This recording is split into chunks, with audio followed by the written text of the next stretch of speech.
Welcome into the Week 10 edition of NBC Sports' college football betting preview and Q&A. I'm Vaughn Dalzell alongside Eric Froton. We have a jam-packed Saturday with 3 guests coming on, and I'm not even going to spoil who they are. You got to stick around to watch. But first, we have some big news, Eric. Last week we talked about it, but it happened. We missed Brad Thomas, but he brought us some good luck. Welcome, Juliet Thomas, to the NBC Sports family. Congratulations, Brad. Oh, hell yeah, Brad. The cutest baby ever. And I'll be honest, I've never had baby fever, but as an approaching 30-year-old man, Eric, I'm like, this is the cutest baby I have ever seen. Ever. Of course, we get our handsome co-hosts, Jeans, in that beautiful baby. So how could baby Juliet not be a striking visage?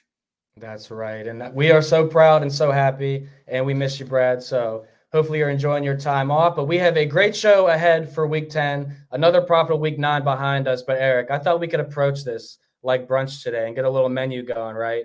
I thought we could start off with some appetizers, and I like my stuff spicy. So I'm going to sprinkle in some money lines, but I figured we could start off shopping with some props. What you like? Oh, yeah. I mean, why not? And when it comes to props, we'll kick this off with my ladder plays and the alt lines. We're going to go with KJ Jefferson to start. QB Arkansas. They're playing at Florida, listed at 199.5 passing yards. His alt line for 250 plus passing yards is plus 340. This is a clear changing of the guard play. OC Dan Enos mercifully fired. I mean, God, that was far too late. He shouldn't have allowed to get past the halfway point. Let's be completely honest. Kenny Guyton in. If you read the tea leaves from what they've been saying, they're looking to get KJ Jefferson more involved in the passing game, which is good for Armstrong. It's good for Isaac Tesla and company, because apparently they're going to be getting that going. So that's, I think, a pretty good speculative play where you're getting plus 340 money on that. Could be a little up, could be a little down, depending on the book you're looking at. But I do think that's certainly worth a play. Next, Dylan Peter Gabriel. Take the sledgehammer to his alt line, 325 plus passing yards. It will get you plus 370 money. And they're playing at Oklahoma State in the final Bedlam game. Now, when it comes to Bedlam, I was there in 2011 to see Oklahoma State. And Brandon, we didn't beat Oklahoma for the first time in 8 years. I was there on T. Boone Pickens Field, where I was marching with the throngs, the masses of the Cowboy fans, marching those goalposts down the street past Outlaws, which is an exceptional bar. And I think that today I did a check, because you always have to check what the wind is looking like in Oklahoma. Yes. As the song goes, written by the immortal Hammerstein, where the wind comes sweeping off the plains. Fortunately, today, only 5-mile-per-hour winds, only expect to reach 16-mile-per-hour gusts as a top. When it comes to that, last week, Dylan Gabriel threw only 19 passes. That was half the amount of passes he had thrown in every other Big 12 game in which he played this season. And it was because of the wind. He was getting up to 25 miles an hour there, which is a drastic effect on the passing game. That will not be an issue here. You're going to see him eclipse the 35 pass mark once again. And at 325 against one of the highest scoring teams in the Big 12, Oklahoma State's been averaging 40 points a game over their past 4, and they've won every one of them. This is going to be a competitive shootout. I love the Dylan Gabriel alt line. We're also going to go with Bo Nix. Bo Stevie Nix.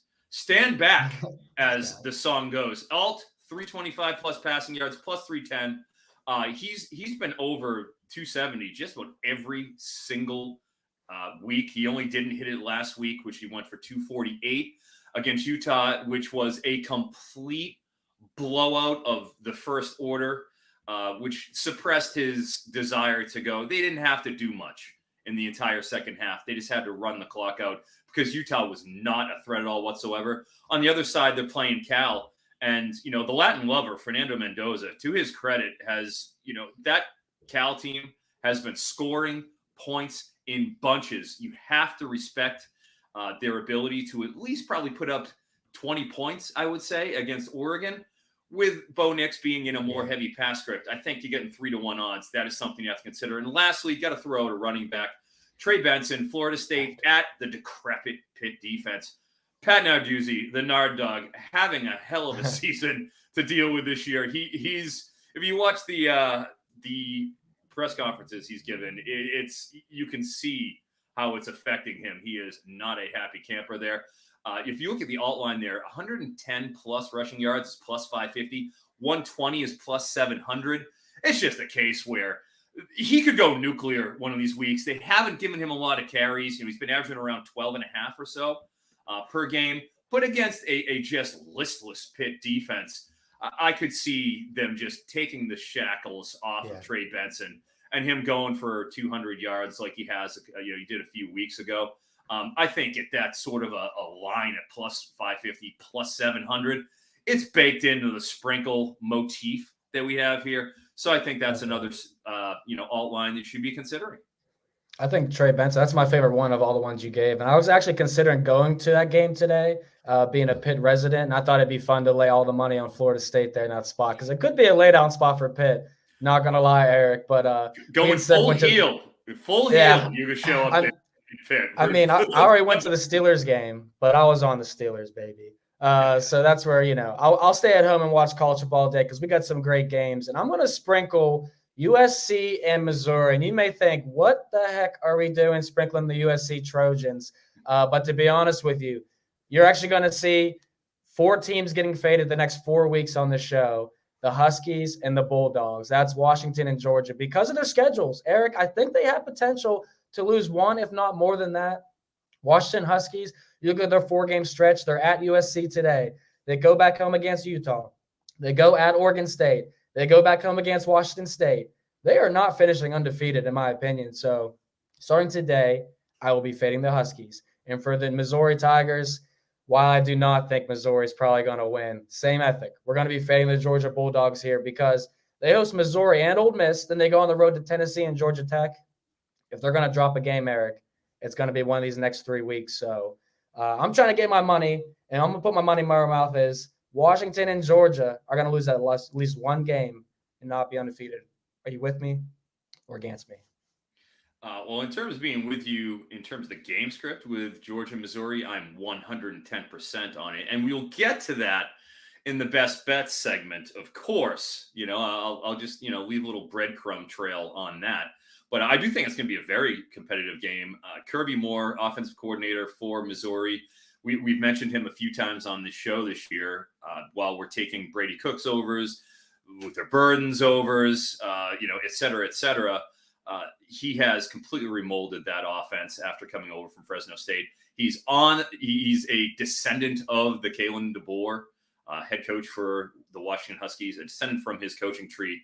And, some of those principles we've seen Kalen DeBoer unfurl have certainly trickled down to the Missouri team. So I have no problem. At 520 live dog, getting 5-1, no problem there. And as you mentioned, I sincerely believe that Washington will dump a game this year. I was there on the field watching them against Arizona State, where a fairly pedestrian Arizona State team took them to the very brink. It took an interception return for a touchdown to beat them 15-7. So I do think that they've shown vulnerability, especially on the ground, which is, again, I will get to a play that has to do with the Washington defense later on. Oh, Vaughn. Buddy, Four straight games for Washington where they've won by 9 or less points. I definitely think a loss is coming. They're not playing their best football. So, yeah, USC, terrible defense, but the over-under is, 75.5, 76.5? USC should hang around here. So I think it's time, Eric.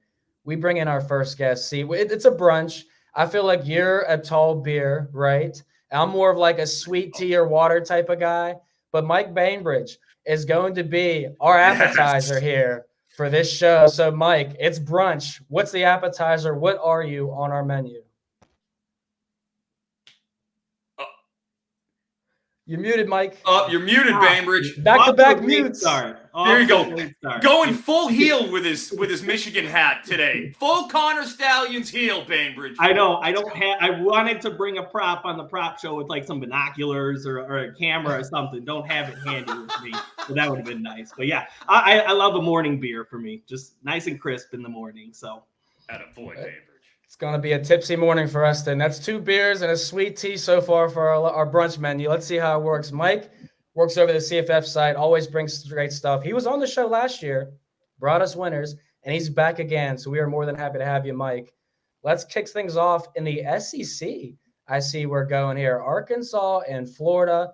This is going to be a pretty good game. Florida's a 3-point favorite, but we are starting with props because you and Eric are kings of the prop market. So where are we going, my friend? Yeah, I was. It's funny. Eric texted me 2 minutes before the show started. Hey, are you ready for the show? Are you ready for the show? Wow, he texted me a Cade Klubnik prop. I'm like, yeah, I would be ready for the show if I didn't have to deposit money and get. That's my life. Get used to it. Get used to it. I can't help it. I'm always on the make. Yeah. So Eugene Wilson is my play for this game. Absolute stud freshman receiver. He's actually at 43.5 receiving yards at Bet Rivers currently. So you're getting about 2 or 3 yards of line value here, depending on which book you look at. And just the last 4 games, he's hit this number fairly comfortably at 43.5, especially the last few weeks. A couple of things that I like: 90% catch rate for Eugene Wilson, right? If he's getting targets, he's catching the ball, right? He's not going to drop it. And credit to Graham Mertz for getting him the football with a high completion rate. There's minimal rotation right now at the receiver position for Florida, right? They have Ricky Pearsall, Khalil Jackson, and then Eugene Wilson here. Those guys are essentially running 80% of the snaps, offensive snaps each game. So nobody's kind of rotating in. I know Caleb Douglas is already announced out there. So he's going to play 80% of the game. And people kind of are on the Arkansas overs this week, despite the fact of how putrid they've looked, in the last few games here. So if Arkansas is scoring, it's going to force Florida to score, helps Eugene Wilson's prop here. So I like over on his receiving yards. Yeah, with Eugene Wilson, especially a couple of things. According to PFF, he is the highest graded freshman receiver in the entire country. And as mentioned with Arkansas, the deficiencies they've had on both sides of the ball, they're allowing 8.76 yards per pass attempt. That is 124th in the country in that particular stat, with Graham Mertz mercifully escaping the prison that is the Wisconsin passing offense and getting over there to Florida. He has been unleashed and, frankly, has been much better than at any point we ever saw him in the Big Ten. So I wholeheartedly co-sign on this. Well done, Mr. Bainbridge, as always. Yes, I love that prop too. And yeah, if you like what he's bringing, make sure you drop a like here because we appreciate it. And we're going to keep it rolling because I like this play. It's spicy. I'm a man of unders, okay? And when we're talking Colorado football, I mean, playing unders, that's a scary thing here because they got no defense, all offense, but they got a new OC in Colorado. Pat Schumer taking over plays, if I'm not mistaken. So, Mike, what are we doing? Yeah, we're going under here at 301.5, also on Bet Rivers.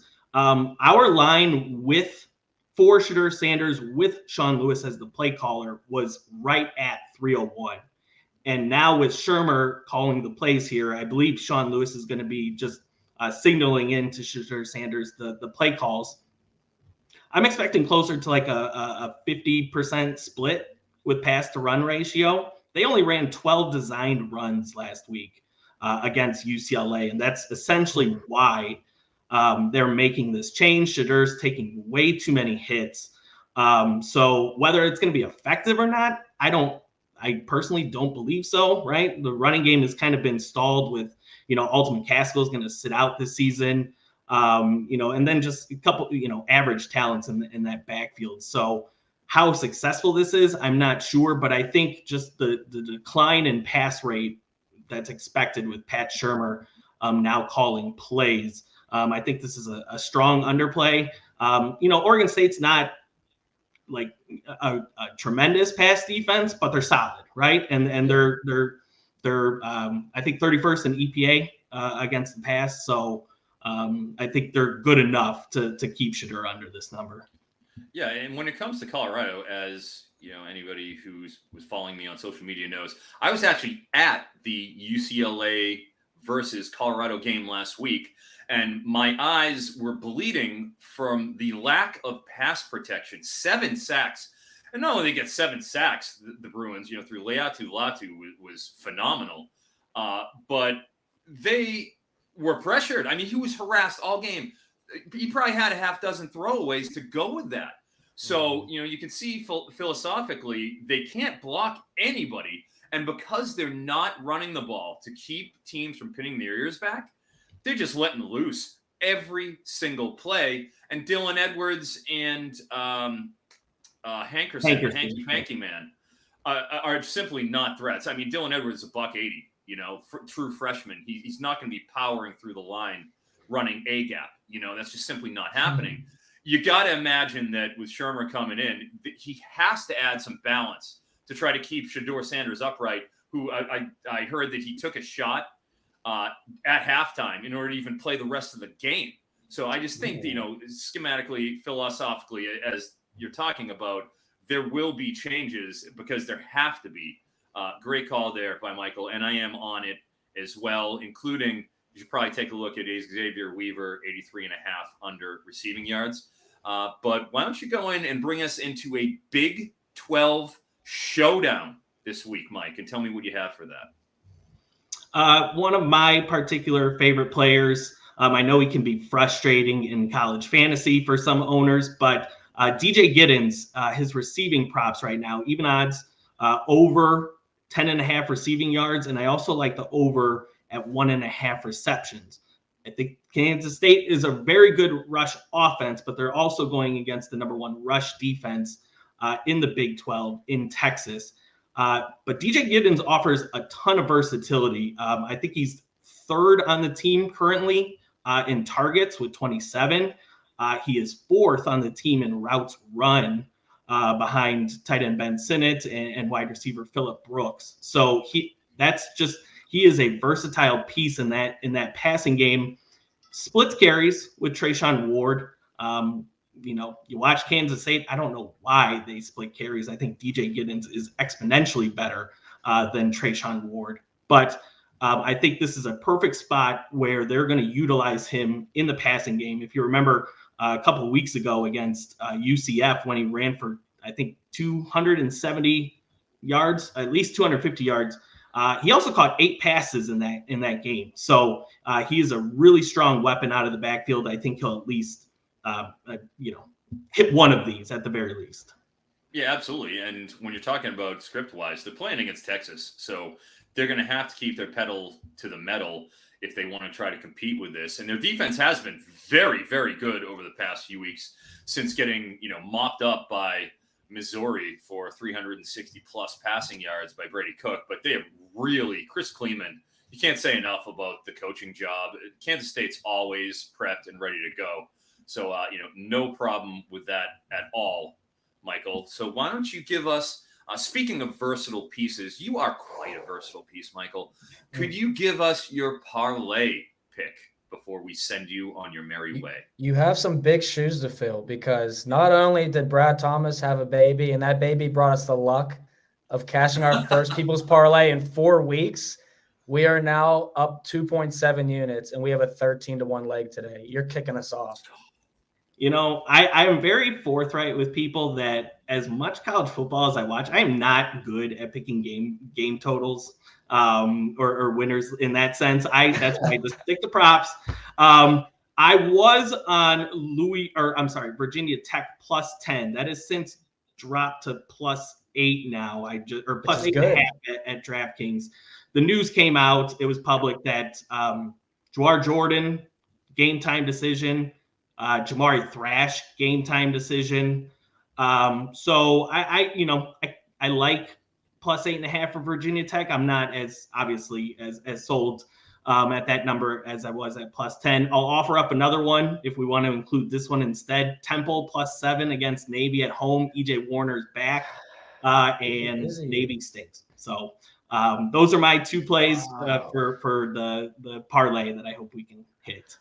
I did think about the money line sprinkle on Temple if Warner was back in. So I don't absolutely hate that, but I do love that you already got the CLV on Virginia Tech. Eric, what do you think, man? What should we do, Temple or Virginia Tech? Should we stick to our gut here, or switch it up? I really liked what I've seen from the Virginia Tech defense in general. Brent Pry, former defensive coordinator for Penn State, has really done a hell of a job. I mean, they bowled over Syracuse last week. I mean, just absolutely emasculated them on both sides of the ball. So I actually like that because, as Mike mentioned, James Thrash and Jawar Jordan are the two catalysts for that Louisville offense. I mean, they have nobody else. Jordan, they have nobody else. They really don't. I mean, you're going to Huggins Bruce, Kevin Coleman coming up from Jacksonville. Do we know what we're getting out of him after coming up from Jackson? He hasn't been much this year in terms of the passing game. I do not feel comfortable taking Louisville at home even with their two top playmakers out offensively against an excellent Virginia Tech defense. Oh, I'm so excited right now. We're going Virginia Tech plus the 10, man. If you want to go 8.5, get spicy. I say take the alternate line there and play the plus 10. And that's the first leg. So Virginia Tech plus the 10, Eugene Wilson over 45 receiving yards. You might be able to get 42.5, 43.5, as Mike said. Shadur Sanders, we're fading them under 301.5 passing yards. Absolutely love that. And we're going with some DJ Giddens over receiving yards or receptions there. Mike, CFF site is where they could find you, but tell us a little bit about your work and where we could find you on TV or the radio or podcast during the week. Well, thank you guys for having me. You can find me at the CFF site where we cover college fantasy football props, what have you. I'm going to take 2 seconds. I got one prop to bring on the show right now that'll make Eric happy. Oh, here we go. I'm very excited now. What's going on now? Even more than the Michigan hat. Oh, we got Bruno! Look at that handsome boy. Eric here. Oh, my boy. Oh, he's so handsome. Let me see that face. Give me a square up on that face. Go. Look at him. There we go. All right, I know you guys got to run here. Great showing. Appreciate you. Bye, Bruno. Appreciate you. Bye, Mike. Bye, bro. That was awesome. Oh, I'm so happy we got a dog on the show. Mike was amazing.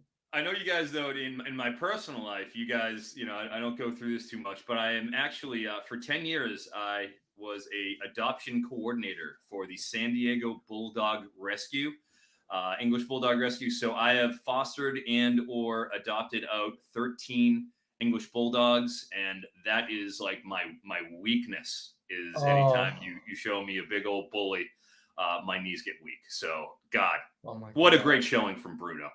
I love that. Yeah, totally surprised too. I'm glad to hear that, man. We are a fan of dogs here on the show. This is actually the first week in 4 weeks, Eric. I haven't been watching someone else's dog since I do Rover. One of my goals this year is to get a Rover sponsorship for our show next year. So if anyone from Rover's watching, listen in here.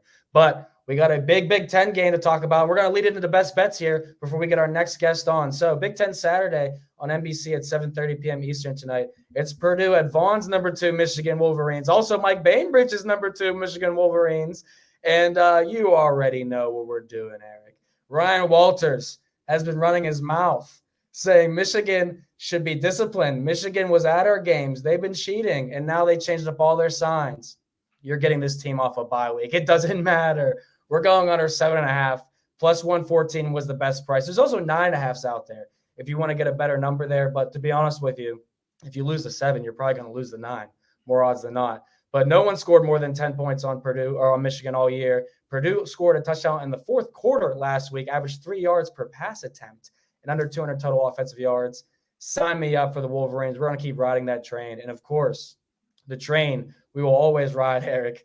Army versus Air Force under. Service academies are 13-1-1 in the last 15. They just keep on winning for us. We're 1-0 this year. So we'll take it down to 31. It's at 32 right now. I gave out 33 and 33.5. Play it down to 31. But 2 best bets for the show. We're going to be 10-4 this season, my friend. What is your best bet? Well, yeah, it's crazy that we have the infamous Army versus Air Force, and still Iowa Northwestern has a lower game total than the Service Academy matchup. It goes to tell you that's where the Big Ten has been this year when it comes to defense. But I am going to go over to a team that you had already mentioned. We're going to go with the 2 turntables, the microphone, Carson Beck, QB Georgia versus Missouri. started out at 282.5. I've seen it 283, maybe up to 287, almost 292, I think, on FanDuel. I would search for that best line that you can get. Carson Beck has been slaying. Dane Brugler offered his mid-season top 50 in terms of his NFL draft prospects. And Carson Beck was a new addition to that, as was Ladd McConkey, who, if you were watching last week, we cashed money on the lad, on our boy Ladd McConkey last week. He slayed that prop. Had the audacity to put him up 39.5 yards. Great job cashing everybody on that. But Carson Beck has been crushing this line. As discussed with Mizzou, I think they do enough to make this a competitive game where there will be no backing off all game out of Georgia. They will keep it going. I have no problem taking that over. I think that's a phenomenal best bet. And I'll also have a second one that we will put in here. And it's something that in the chat, Jason K has. Are you going to do it now? He knows. Our boy Jason K, if we want to put him up on the screen, Cade Klubnik is under 6.5 rushing yards. I had already taken him at under 10.5 earlier in the week. Even at 6.5, anything that's in the positive, you pretty much can't take. He's gone under by a significant amount in the negative the last 2 weeks. And they're playing Notre Dame's vaunted defensive front, who's been excellent this year. He's been walking around. The reports are out. It came out this morning. I had heard it earlier in the week, but he suffered a lower leg injury last week and has been walking around in a boot all week around campus. Lower leg injury in a boot. Good luck running the ball. Good luck with it, taking anything Cade Klubnik related in terms of his rushing yardage. He's going to be in the pocket getting assaulted whenever they throw the ball this week. Absolutely 100%. Give me that under at 6.5 rushing yards. Great call, Jason K. I love that. Two best bets then. We're going Cade Klubnik under 7.5 rushing yards. You got it at 10.5, so shop around down to 6.5 at some spots. And we're also going to Carson Beck over 283.5 passing yards versus Missouri. We got another good call. Karan Shetty. Props, yes. Karan. Beck over 31.5 passing attempts. I mean, hey, why not? Why not, guys? I mean, that's a very reasonable amount. And they're not playing Vanderbilt. They're not playing Mississippi State, who can't get out of their own way. They're playing the Kirby Moore-led Mizzou. Great call. Well played, Shetty. Over. Yeah. Like that play a lot. And seems like Brad Thomas also likes Missouri plus the 15. He's making an appearance saying that's the play today. So taking Carson Beck because we like the game script and the weapons. We're taking Missouri plus the points. We think they keep it close. And we're sprinkling the Tigers money line today. Oh, my Lord.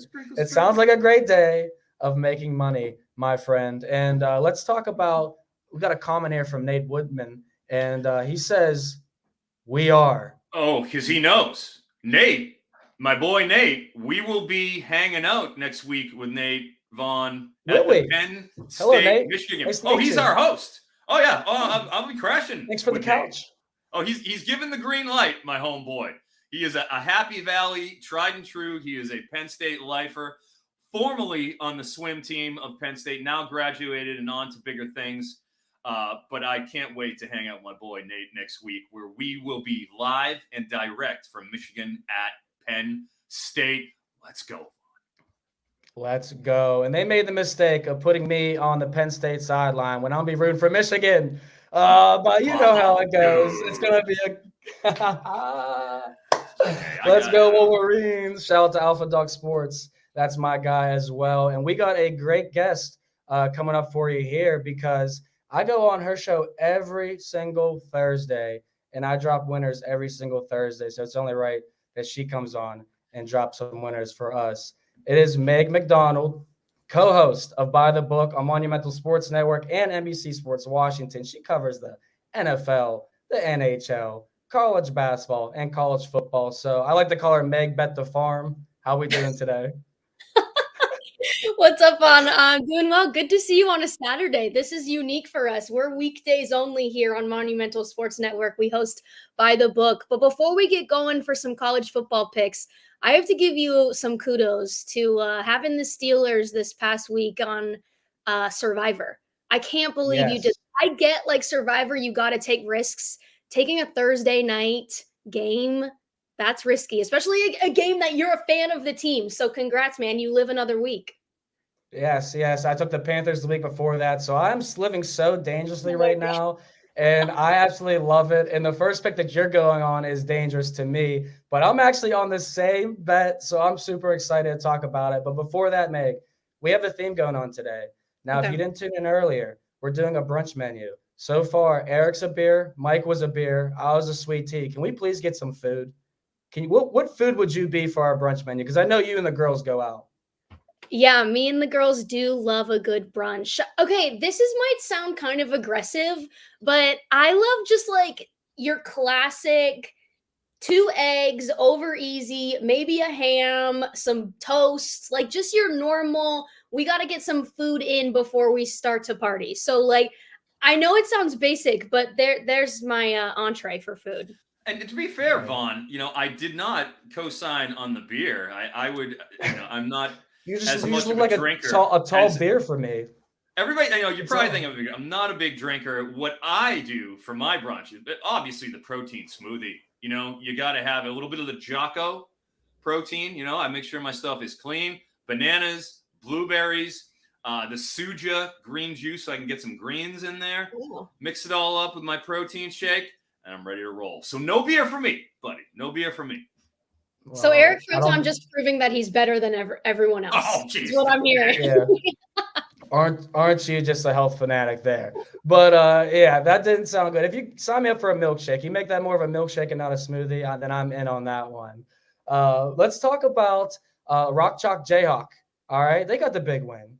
They beat Oklahoma, and now they're going on the road to Iowa State. But the Cyclones favored 2.5-point favorites. What are we doing, Meg? Vaughn, you know what I'm doing. And I say this lightly, because I am an Iowa State alum, a very proud Cyclone. But I also will say I do not bet on the Cyclones unless I have a spot for them. So I'm not blindly betting Iowa State every single week. This is actually the first time all season that I'm betting Iowa State. I'm laying the 2.5 with the Iowa State Cyclones. I'm also on the money line because if they win, I don't want to be disappointed in my alma mater, obviously. Look, I hate the term like letdown spots and get right spots, must win, can't lose. All of those cliche terms, not for me. But if you give it context, it does matter. Obviously, you alluded to it. KU coming off the massive upset over Oklahoma. And wow, was it a moment. I mean, the fans storm the field. They take the goalpost. They throw it into the water. Really amazing stuff. I'm pro all of that. But I also think Jason Bean, the backup quarterback who's been playing behind Jalen Daniels, who Daniels hasn't played in a couple weeks, and he's probably not going to go today, obviously. I don't think Kansas won because of Jason Bean. I think they won in spite of them, honestly. He got picked off twice, 0 touchdowns. I think Iowa State is starting to come on after a very slow start. A lot of things going on in that program that weren't great to start out the year, but they're starting to come on. 3 straight wins, TCU, Cincinnati, Baylor. This defense is tough. I think they win this one at home in Ames tonight. And you didn't even mention that it was homecoming. The ultimate get hype spot.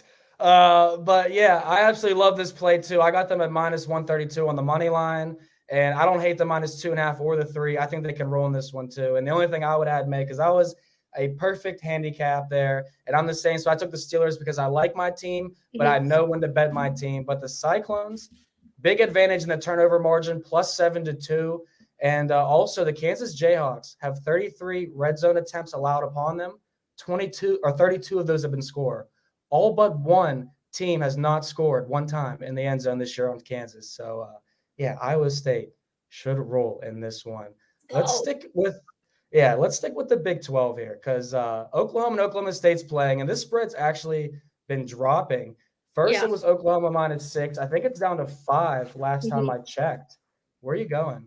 Yeah, I got them at 6. And again, another game you might want to tread carefully because trendy dogs generally don't cover the spread. But I'm on a trendy dog in Oklahoma State. You have to veer away from what we saw from Oklahoma last week. I think they're a better team than Oklahoma State, But Mike Gundy is an underrated coach. He's been in Stillwater for like 100 years, obviously, but he does a lot with a little. It's really hard to recruit, to Stillwater when your big brother is about 90 minutes down the road in Norman, Oklahoma. So I think this team is a different team than what we saw start out this season. A lot of that has to do with Mike Gundy starting his son, who was a walk-on quarterback, and now we finally moved on from him. They lost to South Alabama at home earlier in the season. Well, now we have Alan Bowman, who's actually been pretty decent. They've had 4 straight Big 12 wins: K-State, KU, West Virginia on the road, Cincinnati last week, and also they have the best running back you've never heard of, or Vaughn, you probably have. And so have you, Froton. I know you've heard of him. You know everyone on every team.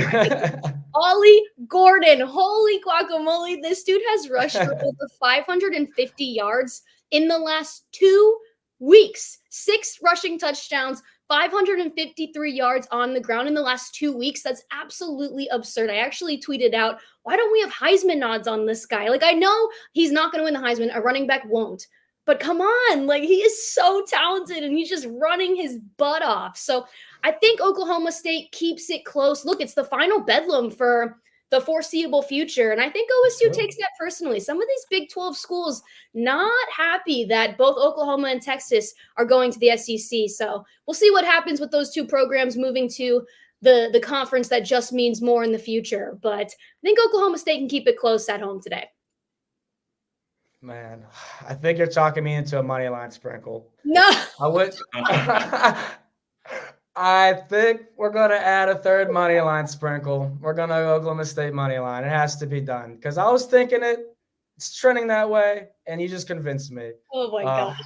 I love it. And I love this next game because it's actually going to be a piece of our People's Parlay.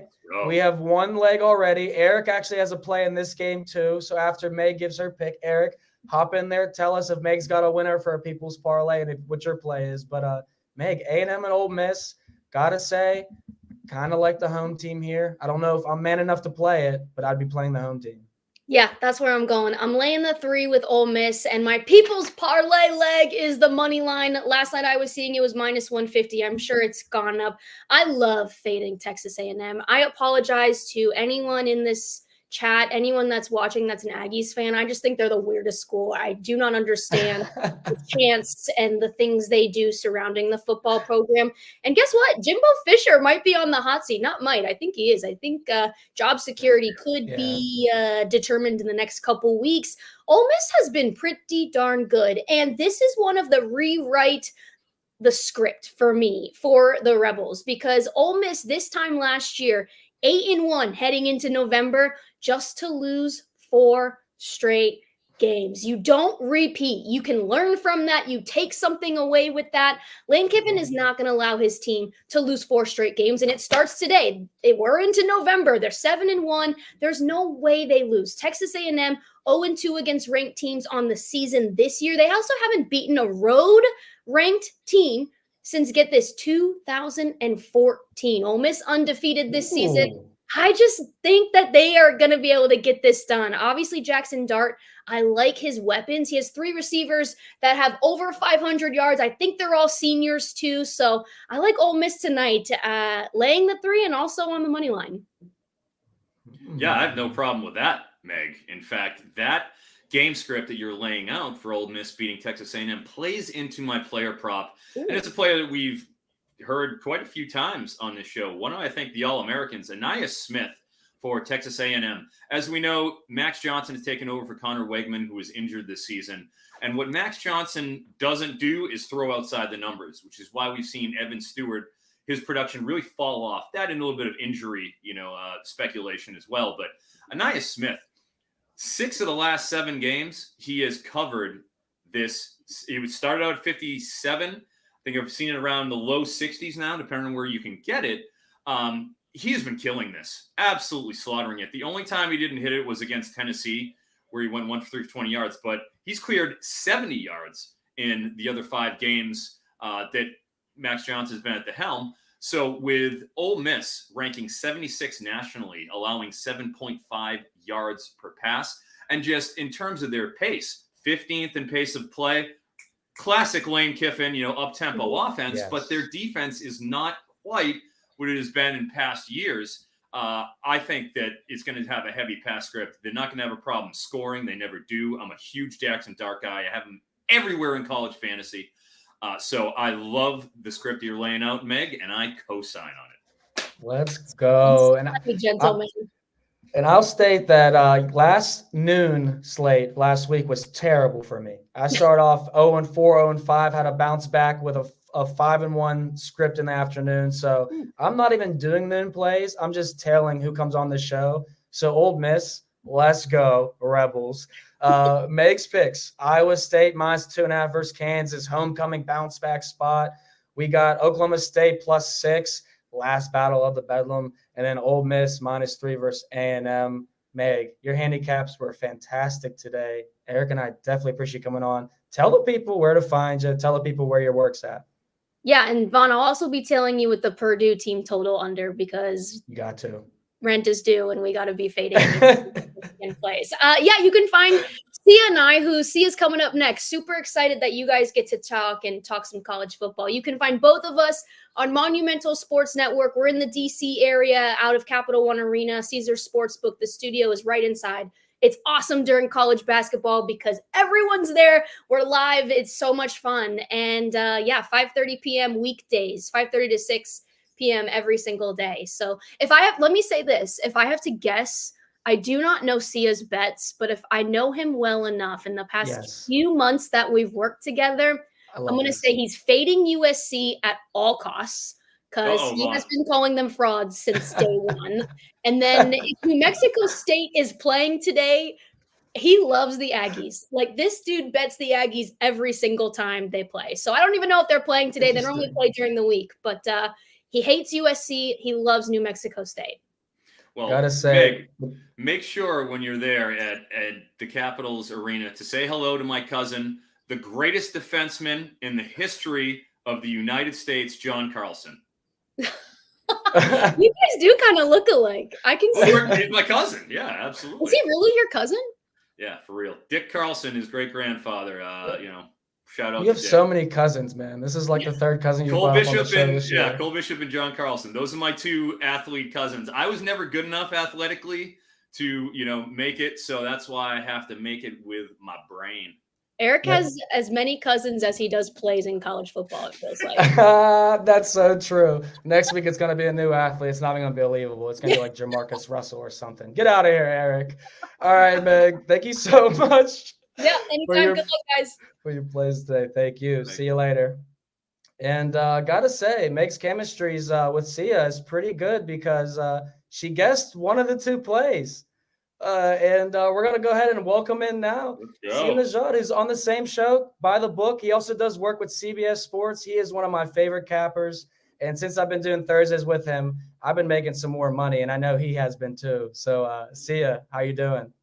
You know what's so funny, and thanks for having me on the show, is that Meg was right, but she was wrong. I'm going to surprise her with my first pick. But thanks for having me on the show. When you're on By the Book, man, it's just electric. You're like absolutely our favorite guest, not just because your picks are awesome, but because you're just an awesome person. Eric, I assume if you're on the show with them, same goes for you.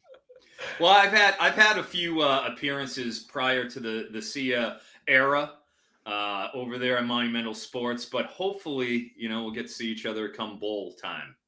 Yeah, you got to come back on then. That's good to know. Excellent. Yes, sir. And I'm going to kick this off with, I'm the man that does the game picks for the most part here. Brad also helps out Sia, but I like to get down and dirty. I like to play unders in the schools that no one talks about. And when I saw New Mexico State was sent over, I was like, oh, this is right up my alley. So break it down. Middle Tennessee State at New Mexico State. Aggies laying 3 to 3.5. So here's the thing. I'm going the other way here. I'm actually on, and this is going to blow your mind because, just like Meg, I've been on New Mexico State the past 2 weeks. Just so everybody knows, I'm taking the points here. I'm taking Middle Tennessee. My loyalty only goes beyond the last game here, Vaughn. And here's the reality of the situation. First of all, let's just take a look at what this line is. Now, we only have, at this point, the line is down to 3. We only have New Mexico State laying 3. This is a 6-3 New Mexico State team. welcoming a 2-6 Middle Tennessee team. What would you think the line would be in that case? Rhetorical question. It should be at least 6. It should be at least 7. The reason it's not that is because while New Mexico State behind Diego Pavia has been very good, they've kind of just been manufacturing wins, and their defense isn't all that great. Their offense, I love Diego Pavia. That's why I've been betting them the last 2 weeks. But the long and short of it is he's not really a good arm. He is just a true competitor. Love watching him. But Middle Tennessee is a different ball game for them. First of all, Middle Tennessee, their last 2 games, very competitive. They beat Louisiana Tech, and they only lost to undefeated Liberty by 7 points. 7-0 Liberty at the time, lost by 7 points. That was at Liberty, I believe. And so the long and short of it is the reason they've been competitive the last 2 games is Nick Vattiato. Their quarterback has been slinging it. He's from Fort Lauderdale. By the way, I just moved to D.C. for By the Book from Fort Lauderdale. So this kid is from where I'm from, and he's very good. And New Mexico State has a problem defending the pass. I think that's why this line is what it is. And I think if you're just a casual observer, you're going to look at this and you're going to say, oh, New Mexico State only -3. They've been pretty good. I'm going to take that. That's what I would have done 15 years ago betting college football. But now you kind of read between the lines here and you're like, oh, okay, this is a tough matchup. Speaking of bowl season, Eric, this is one of those, it's Conference USA, both teams, but this is one of those things where you see a record, but the styles are different. And if you play the right style, then you're going to get the win, because we see that in bowl season with different conferences. Same thing here, even though these are both Conference USA. Absolutely. Middle Tennessee employs a pretty much straight air raid attack. And as you mentioned, Nicholas Vattiatos Locos, as the West Coast all know, the Vatos Locos out here. Yeah, absolutely. I mean, talk about a high power, potent offense. Completely agree. And as we saw last week, New Mexico State does have deficiencies in areas outside of the great Carmen Sandiego Pavia, who is a pleasure to watch on a weekly basis. Really, really like Pavia. But like you're saying, this Middle Tennessee State team can score, and I have no problem with that pick in any way, shape, or form. Yeah, I like taking the dog in this battle. I feel like these teams I feel like it could be Middle Tennessee State here if they would be favored if this is a neutral field game. Am I right, Sia? I mean, that's what the line is telling us. The line is telling us that these are at least comparable teams in a pick 'em spot on a neutral site. And that should be alarming to everybody who likes Diego Pavia in New Mexico State, because again, 6-3 versus 2-6. I think the difference is here. Sometimes we look at stuff and we look at season stats, we look at season trends. Well, if we look over the past few weeks, New Mexico State's been good, but the way Middle Tennessee is slinging it and the way New Mexico State defends the pass, which isn't very well, all of a sudden you start to see why the line is what it is. Yeah, I love that. It looks like you can still get 3.5s here, and we'll cover that in a second because we got one more game here you're bringing to us, your 2 best bets. Stanford at Washington State. Cougars laying 13.5, over on a 59.5. What are we doing here? Yeah, this just comes down to, Washington State. I bet on them like 4 weeks ago against DJU. They ended up covering that. They had the outright win, but they've been really bad ever since. And Cam Ward just hasn't really been that dude. I think the problem with Cam Ward and Washington State is they don't have a defense. By the way, neither does Stanford. Neither can defend the pass. I expect this game probably to go over the total, to be honest with you, although that's not my pick. I just think Stanford has enough firepower on the road to put up some points here against Washington State. So while I think Cam Ward is going to enjoy a good game, I think Ashton Daniels on the Stanford side is likely to enjoy a good game too. The cool thing about Stanford too is we've seen them recently when they beat Colorado. If memory serves, I was watching that game live. I was trying to find a live bet, which I never found, by the way. But I'm pretty sure Colorado was up 29-0 at halftime. And then you see the battle back from Ashton Daniels and company. And so this is one of those situations where even if they're down 14 in the second quarter, the third quarter, not only do I see them potentially coming back, but certainly a backdoor cover is in play here. So both teams can move the ball. By the way, Washington State's lost 4 in a row. Stanford got crushed by UCLA, but they hung tough with Washington, only down 2 with 6 minutes left. They beat Colorado. So it's not like they're a great team, but neither is Washington State. I don't think this line should be 13 or 13.5. It should probably be 9.5, but it's not. I'll take the 13. Yeah, Stanford, their head coach, Troy Taylor, has turned that program around from David Shaw, had pretty much run into the ground over the past 2 years. He comes over from Sacramento State, where he developed players like third-round pick Marte Mapu of the New England Patriots, Cameron Scatabo, who is now the lead running back for Arizona State. And they gave USC all they could handle, 50-49. A couple weeks ago, Elik Eyomanor has been incredible at wide receiver. Absolutely very live dog in this game.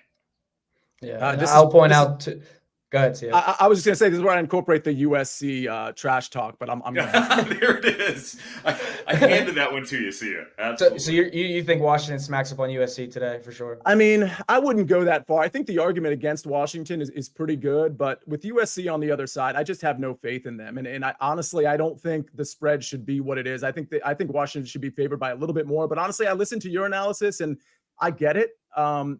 I will see if I end up betting on the game. I haven't yet, but if anything, I'm betting on Washington. And honestly, I might even take the over here, even though it's super high. I don't hate the over too. I consider Washington team total over. You can't take an under position on it. I'll tell you that much. No, if anything, you hope it's like a slow first quarter and then hit a live over. You know what I mean? Like where there may be, because we've seen USC start off a little slow in games. So if for some reason they're just, running through mud for 6 minutes, then all of a sudden that live over goes from 76 to maybe 72, 71, and then you can hit that. Yeah, especially with an open of 71.5, and it just went right up. Not high enough. Yeah, no, absolutely love these two plays from UCS. Stanford plus 13.5 at Washington State. Middle Tennessee plus 3.5 in Mexico State. You're going Middle Tennessee plus 3.5 for our People's Parlay. Our People's Parlay is plus 13.28 today if you're getting the exact bets that we're giving out. So I'm pretty excited for that. It was $15 to win 200, which is great odds in my opinion if you're just trying to sprinkle with us. Sia, of course, I need you to tell everyone where you're playing, or excuse me, where you can find all your work at. Well, we already know what you're playing. And we had a theme today of our menu. So you are the meal of our brunch menu right now, all right? Because Eric and I are going to be the desserts after you go, given the rest of our plays. So tell us, what would you be on a brunch menu? Yeah, I would probably – can I pick two things or just one? Yeah, of course. Okay, so my standard fare would be an omelet, like a ham and cheese omelet, cheddar probably, with probably a 4-egg omelet as opposed to 3. I think they're kind of like cheating us with that standard 3 I'm a thing. 4-egger too, Sia. Me and you both, buddy. Yeah, we gotta hold them accountable. Yes. But with that said, on the side, give me some sort of home fries or hash browns as opposed to, I don't know. I don't really know what people normally get on the side, maybe like grits or some sort of potato situation. But home fries, that's the potato situation I'm into. I absolutely love that. Yeah, we're a fan of breakfast talk. Last time, 2 weeks ago, you were bringing up breakfast burritos to me, and I've incorporated my breakfast burrito diet. I just want to say I've gained 2 pounds in this past week doing breakfast burritos. See ya. Don't sleep on it, baby. Yeah, all muscle. Yeah, all muscle. Is that pro? All muscle. Okay. Gotcha. Yeah. 2 pounds, all muscle from breakfast burritos. So don't hate, but we love breakfast here on this show. See ya. We love you too. You are the man. Thank you so much. Plug your shows, please, before you head out of here. Oh, yeah. Buy the book Monday through Friday, 5:30 to 6. And obviously, Vaughn, you're on that show every Thursday. I'm on the Early Edge, which is a sports line show every morning at 10 in the morning. I do a Fantasy Football Today DFS show for CBS Sports, which I do Tuesdays and Fridays, main slate DFS stuff, which you can find Apple, Spotify. And I have a SiriusXM show every Saturday night from 6 to 8. So you can pretty much find me anywhere. If you follow me on Twitter at Sia Nejad, I always post my stuff, including this show. Tweeted this and quote tweeted it because you guys are awesome. So thanks for having me on. Yeah. Thank you for coming on. As everyone's been in the chat saying, Sia is the GOAT. Sia is the man. Let's go. It's Sia time. You are welcome back anytime, my man. Thank you so much for coming on. Enjoy your day. Appreciate you both. Thanks. Thank you. Woo, man. How do we compete with these guests today, Eric? Let's go, buddy. Let's go. All right. Well, let's rip through these. Yeah, let's go with the People's Parlay first. All right, let's give people the People's Parlay, then go right into your picks. So we have 3 already. Middle Tennessee State plus 3.5, Virginia Tech plus 10, and we have Ole Miss money line. I am going, Army versus Air Force under 33. Best bets going on the People's Parlay today. Eric, why are you going Notre Dame? I'm going Notre Dame because, as discussed, this Clemson team has been just in a free fall. You've also got major attrition going on. Will Shipley, concussed, may or may not play. Looks like he probably won't, but he might. But even so, Cade Klubnik's been walking around with a boot, as discussed. Is been warming up with a leg sleeve on, apparently, so he will play. We'll see how that affects him. But then also Antonio Williams, who is a real NFL draft potential wide receiver, was excellent as a freshman. Again, he's out. Tyler Brown is banged up. It's just a sea of injuries for that Clemson team against a stout Notre Dame defense. Was able to shut down Ohio State. I just think too many factors pointing to the Irish this week. Yeah, likewise. I'm going to be telling that one here at noon kickoff as well. So we got a couple noon games, some 2:30, 3:30, and then Middle Tennessee State, Sia's pick will be the last pick of the night. Love this parlay. I think we go back-to-back, biggest one this season. Eric, you know what? I only have a couple plays, man. You are the GOAT, as people were saying in the chat. So let's give us some plays, man. Where are we going? Give us 2 or 3. All right, let's rip through this. Marshawn Lloyd, we talked about Washington-USC, over 72.5 rushing yards. His alt line is actually at 110 plus, is plus 400. Washington rush defense and just defense in general has really taken some hits recently. You're looking at around like the 100th or so in terms of yards per carry, in terms of yards per game. That is a bad sign against USC, where Washington's been a little better in terms of their pass defense. I think they attack him with Marshawn Lloyd. I think he gets 15 plus carries, and it's not going to be tough to hit that 72.5 under those constraints. So I'm going with that. A true player prop all-star. Let's talk about some of the All-Americans here. Player prop All-American Tavion Robinson, wide receiver, Kentucky, at Mississippi State, under 38.5 receiving yards. I just don't think Kentucky is going to have to go and gas it up. This is a Mississippi State team. Will Rogers, rumored not to play. Jacavius Marks, not going to play. Their running back. How are they going to move the ball against this Kentucky defense? I don't know. And where it comes to, I don't think Kentucky's going to have to throw. I think they can go maul this Mississippi State defense, control the clock, and they're not going to have to air it out. And they don't want to air it out because that's where they get in trouble with Devin Leary. Love that play. We'll get over to Iowa Northwestern. Again, somehow has a lower total than a Service Academy game. So Deacon Hill, call him Deacon Hill. They call Alabama the Crimson Tide. Call him Deacon Hill.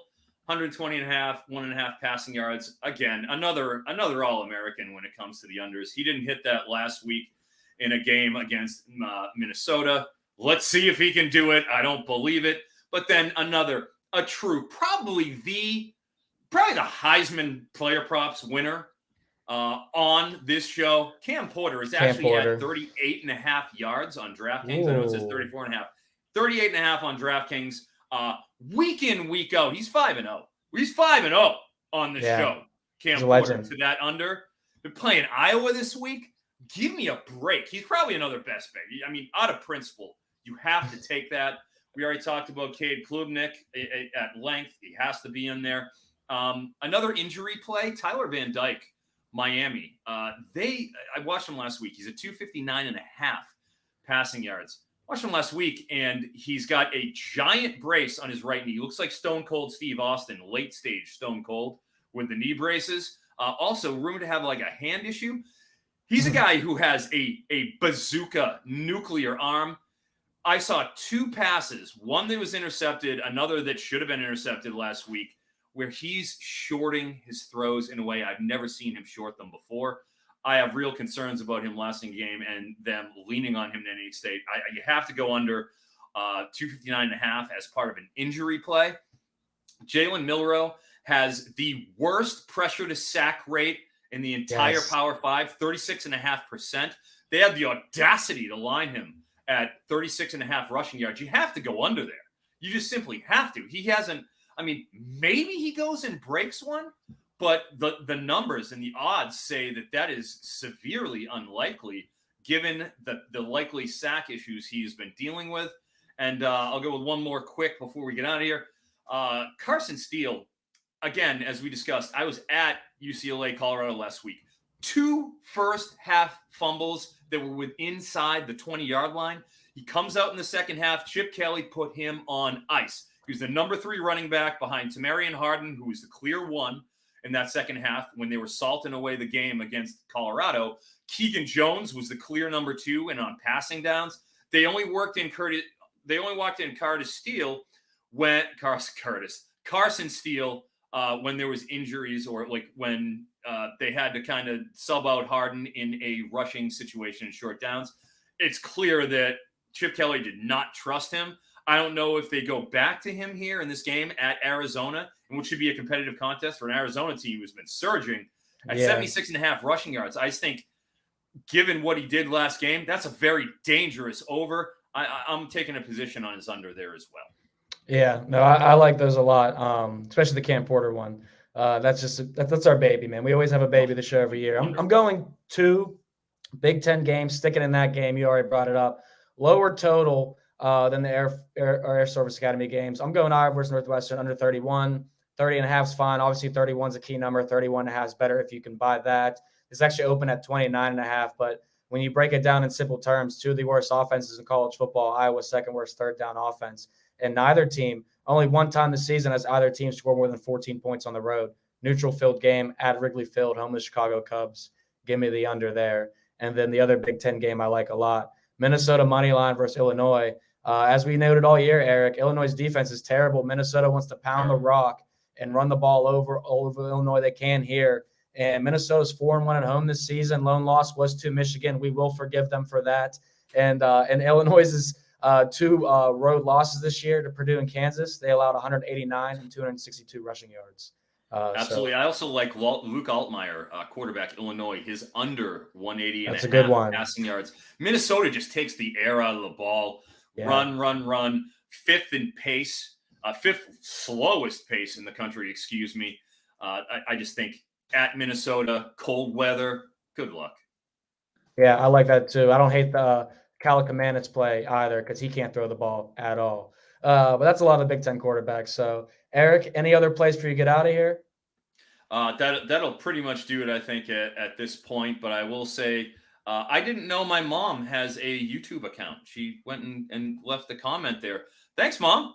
Wow.